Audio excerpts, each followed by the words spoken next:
कुछ साल गुजर गए। आयशा अब एक मजबूत और कामयाब औरत बन चुकी थी। उधर उसका बेटा भी अब बड़ा हो रहा था।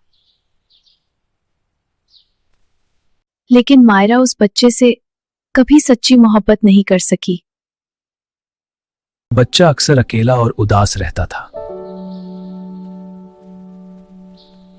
एक दिन उसकी मुलाकात किसी खास शख्स से हुई। वो शख्स आयशा थी। दोनों के दिल में एक अजीब सा कनेक्शन महसूस हुआ। तुम्हारे साथ ये पल बहुत अच्छा लग रहा है। हाँ, मुझे भी। फिर एक दिन सच सामने आ गया।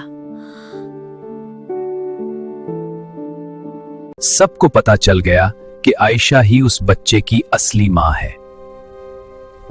बच्चा धीरे धीरे आयशा की तरफ बढ़ा। उसने आयशा को गले लगा लिया।